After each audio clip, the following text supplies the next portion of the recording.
যশোরের কেশবপুরে যৌথ বাহিনীর অভিযানে আটক যুবদল নেতা ওয়ালিউর রহমান উজ্জ্বল যশোর কেন্দ্রীয় কারাগারে অসুস্থ অবস্থায় মৃত্যুবরণ করেছেন। শুক্রবার রাত 11টার দিকে যশোর জেনারেল হাসপাতাল নেওয়ার পর চিকিৎসক তাকে মৃত ঘোষণা করেন। মামলার নথিপত্রে গণপিটুনির কথা উল্লেখ করা হলেও পরিবারের অভিযোগ আইন শৃঙ্খলা বাহিনীর নির্যাতনে তার মৃত্যু হয়েছে।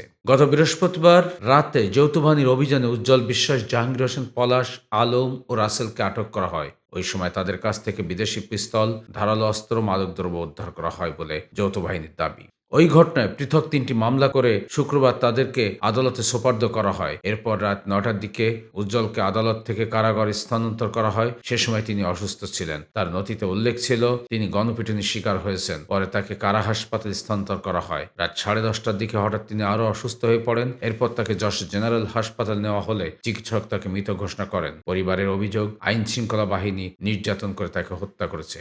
উজ্জ্বলের বড় ভাই ও কেশবপুর পৌরসভার সাবেক কাউন্সিলর আফজাল হোসেন বাবু অভিযোগ করেন, আমার ছোট ভাই, আপনার রক্তের ছোট ভাই, গত পরশুদিন তাকে সেনাবাহিনী অ্যারেস্ট করে রাত 1টার দিকে, 1টার থেকে তাকে বেধড়ক মারপিট করে ফজরের আজান দেয়, তখন তার মার বন্ধ করে তাকে চিকিৎসার জন্য বহুতবার জেলখানার ভিতরে অনেকবারই বলেছে চিকিৎসার জন্য, তাকে কোনো চিকিৎসা দিইনি। তাকে বাড়ি বাড়ি হারানো হয়েছে। সেনাবাহিনী, কেশবপুর সেনাবাহিনী ক্যাম্প, সেনাবাহিনী যারা দায়িত্ব আছে তাদেরকে বিচার চাই। উজ্জ্বলের স্বজনরা জানান, আমরা গতকালকে কেশবপুর থানায় তার চিকিৎসার জন্য বারবার তাগিদ দেওয়ার পরেও থানা কর্তৃপক্ষ তার কোনো চিকিৎসাই নেয়নি। এর প্রেক্ষিতে আজকে তার জীবন দিতে হয়েছে। আমরা চাই এর সুষ্ঠু বিচার। জেলা যুবদলের যুগ্ম আহ্বায়ক কবির হোসেন বাবু জানান, নির্যাতনের যে চিহ্ন নাকি আমরা ইতিমধ্যে শুনেছি তার আত্মীয়স্বজনের কাছ থেকে, তার শরীরের বিভিন্ন জায়গায় তার নির্যাতনের চিহ্ন পাওয়া গেছে। সেহেতু রাজনৈতিক আমাদের যে সিনিয়র নেতৃবৃন্দ আছেন তাদের সাথে আমরা আলাপ আলোচনা করি, পরবর্তী পদক্ষেপ কি নেওয়া যায় সেটা আমরা চিন্তা ভাবনা করি।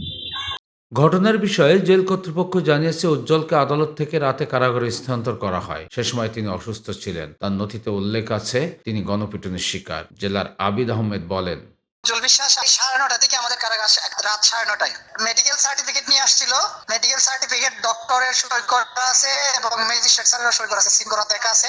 ও এটার মধ্যে মেডিকেল সার্টিফিকেটে লেখা ছিল পাবলিক অ্যাসাল্ট, গণধোলাই, এবং কিছু ঔষধ পত্র মানে সাজেস্ট করা ছিল আর কি। তো আমাদের এখানে আসছে পরে আমরা যেহেতু মেডিকেল সার্টিফিকেট আছে আমরা তো রাখছি। রাখার পর তারা আমরা যে কিছু টুকটাক জিজ্ঞেস করি, তার স্ত্রীর নাম, বাচ্চা কয়টা, মোবাইল নাম্বারটা, আমরা এগুলো আমরা কিছু তথ্য রাখি, এক্সট্রা তথ্য রাখি আমাদের সুবিধার জন্য। তো ওই তথ্যগুলো জিজ্ঞেস করছি। জিজ্ঞাসা করার পরে সে স্বাভাবিকভাবে আচরণ করছে।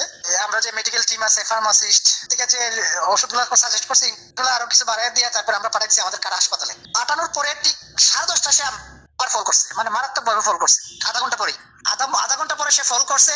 ফল করার পরে আমরা দ্রুত নিয়ে গেলাম মেডিকেলে 10:30টার দিকে। মানে আমাদের এখানে সে 9:30 থেকে 10:30 1 ঘন্টা ছিল কারাগারের ভিতরে। তারপরে মেডিকেলে নিয়ে গেলাম। যাওয়ার পর ডাক্তাররা বলল যে স্যার মানে নাই, মানে মরে গেছে, মৃত ঘোষণা করছে ডাক্তার মেডিকেলে। বিষয়টি অত্যন্ত দুঃখজনক এবং গণ অভ্যুত্থান পরবর্তী সময় আইনশৃঙ্খলা বাহিনীর নির্যাতনের মৃত্যু কারো কাম্য হতে পারে না। অপরাধীরও চিকিৎসা এবং আইনি সহায়তা পাওয়ার অধিকার রয়েছে বলে দাবি করেছেন বিএনপি নেতৃবৃন্দ। বিএনপি জাতীয় নির্বাহী কমিটির খুলনা বিভাগীয় ভারপ্রাপ্ত সাংগঠনিক সম্পাদক অনিন্দ ইসলাম অমিত বলেন, স্পষ্ট করে একটা কথা বলতে চাই যে গত 16 বছর আমরা যে ফ্যাসিস্টের বিরুদ্ধে আন্দোলন করেছিলাম, সেই আন্দোলন তো ছিল একটা গণতান্ত্রিক বাংলাদেশের, যে বাংলাদেশে মানুষের বেঁচে থাকবার স্বাধীনতা থাকবে, যে বাংলাদেশে মানুষের মানবাধিকার সমুন্নত থাকবে, যে বাংলাদেশের মানুষের আইনের শাসন পাবার অধিকার থাকবে। আমি তর্কের খাতিরে যদি ধরেও নিই যে একজন অপরাধীকে গ্রেপ্তার করা হয়েছে, কিন্তু তারও প্রচলিত বিচার ব্যবস্থায় তার বিচার হতে হবে। কিন্তু যদি পরিবার, স্বজন কিংবা প্রতিবেশী কিংবা সমাজের কাছে যদি মনে হয় যে গ্রেপ্তারকৃত ব্যক্তি বিচার বহির্ভূত হত্যাকাণ্ডের শিকার হয়েছেন, তাহলে তো মানুষের ভরসার জায়গা থাকে না। অন্তত ফ্যাসিজম উত্তর বাংলাদেশে এটি বাংলাদেশের মানুষ প্রত্যাশা করে না। কিন্তু দুর্ভাগ্য, এই ধরনের ঘটনা প্রায়শই আমরা যশোর তথা খুলনা বিভাগে হতে দেখছি। আমি সরকারের কর্তা ব্যক্তিদের প্রতি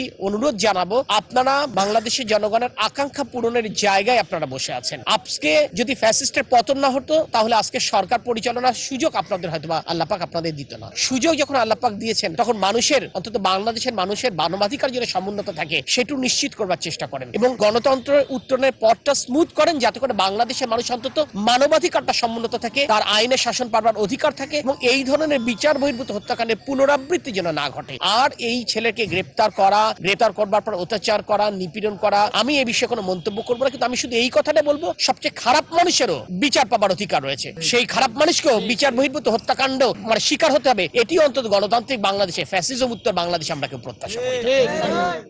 তবে যশোর পুলিশ জানিয়েছে উজ্জ্বলকে আটকে অভিযান চালিয়েছে সেনাবাহিনী। তারা মামলা নিয়েছে, এর বাইরে তারা কিছুই জানে না। পুলিশের পক্ষ থেকে দাবি করা হয়, আমাদের কাছে 9:10টায় হ্যান্ড ওভার করে। তখন আমরা তাকে রিসিভ করে দেখলাম যে ওরা একটু কানাকাটি করছে। সিনিয়র স্যারকে জানাই, সিনিয়র স্যার বলছে হাসপাতালে নিয়ে যায়। পরে আমরা উপজেলা স্বাস্থ্য কমপ্লেক্সে নিয়ে যাই, বলে আউট অফ ডেঞ্জার, সিরিয়াস কিছু হয়নি।